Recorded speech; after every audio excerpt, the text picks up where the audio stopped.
4 armed men in police uniforms surrounded my house at dawn, and for a second I thought I'd lost my mind. They moved like professionals, covering angles, slipping into blind spots, one even sneaking through the side gate we hadn't fixed. They shouted that they had a warrant for my wife's arrest. My wife. A woman who had never even had a speeding ticket. And in that surreal moment when Sarah walked outside wearing her real detective uniform badge gleaming, and those men suddenly looked like kids caught playing dress-up, that's when I knew something much darker was happening in my neighborhood. I should back up. My name's Michael Thompson, just a regular guy office job, nothing special. My wife Sarah, she's a detective with the Metro Police Department. We moved into this subdivision 3 years ago, thinking we'd finally found peace and quiet.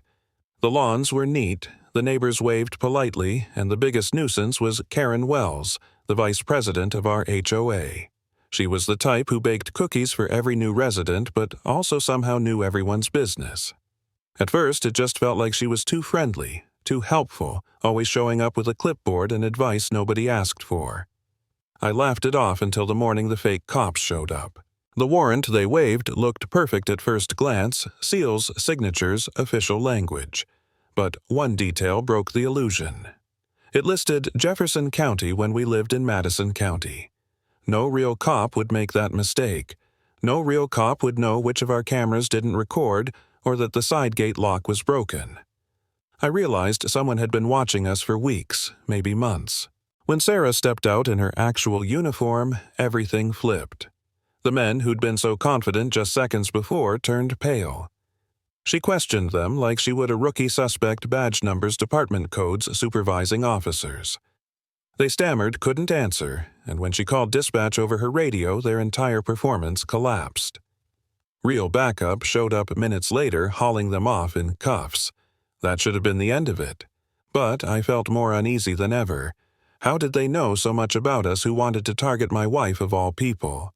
Detective Smith, a seasoned investigator, came by the next day. He laid crime scene photos across our kitchen table diagrams of our home so detailed they showed where our bedroom safe was. Someone had inside access. Someone we knew. That's when Tom Miller, my neighbor, knocked on our door.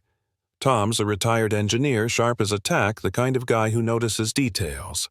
He showed me weeks of security footage Karen, the same Karen with the cookies and the clipboard letting herself into people's homes under the guise of HOA emergency inspections.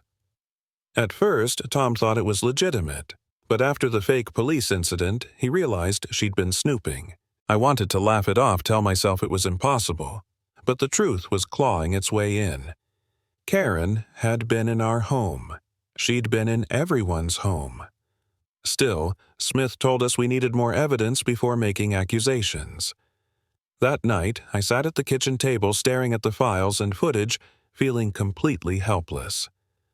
I remember thinking, maybe this wasn't worth it. Maybe we should just sell the house, cut our losses, and run.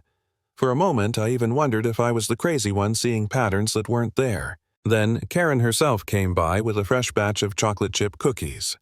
She smiled, that same too bright smile, and said, "I heard about those awful fake officers. How terrifying for you both." Her tone made my skin crawl. It sounded rehearsed, almost gleeful. I played it cool recording from my pocket and asked her casually about her baking process. She bragged about using specialty cake flour and pure vanilla extract, the exact combination the lab had found on the surveillance documents. My blood ran cold. She didn't even realize she was confessing. Days later, the fake cops tried again, showing up at our door claiming Sarah had escaped custody. But this time, Sarah was ready, body cam rolling, neighbors filming from their porches, half the street watching live. The imposters fell apart under questioning, stumbling over basic police procedure, and the footage went viral by nightfall. Neighbors cheered as Sarah calmly dismantled them, but while everyone else was celebrating, I noticed Karen across the street. Not clapping, not smiling. She was scribbling in a notepad, studying every detail of Sarah's response. And that's when it hit me. She wasn't just nosy, she was learning, documenting, planning.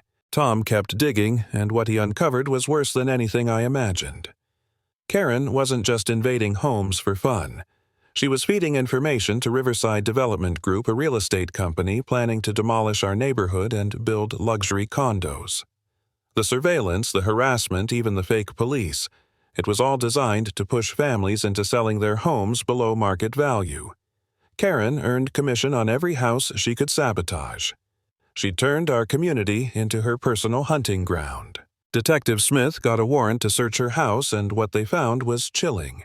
Filing cabinets full of residents' schedules, keys to 23 homes, notes on when people left for work, how long they were gone, even weather conditions that made noise less noticeable. She had photos of bedrooms, medicine cabinets, tax folders, intimate details nobody should ever know about their neighbors. Standing in that room full of stolen privacy made me physically sick. But Karen was gone, packed up, and vanished hours before the search. For a while, I thought she'd gotten away.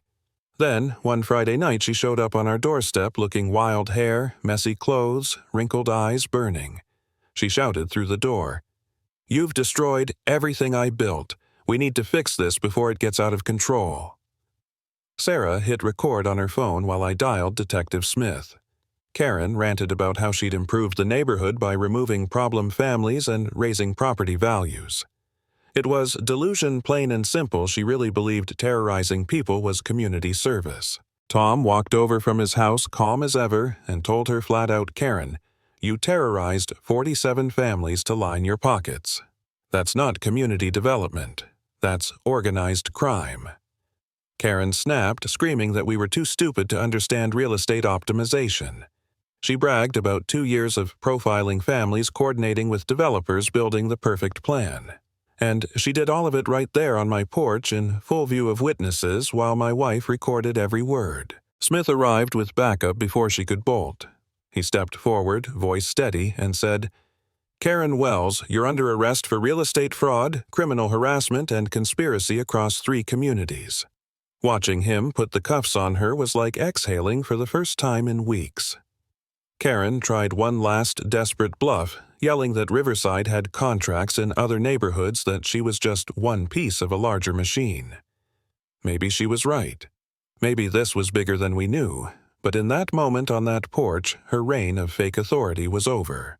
The lesson I took from all this real authority doesn't come from clipboards, cookies, or counterfeit warrants. It comes from truth, and when you expose liars, their power crumbles.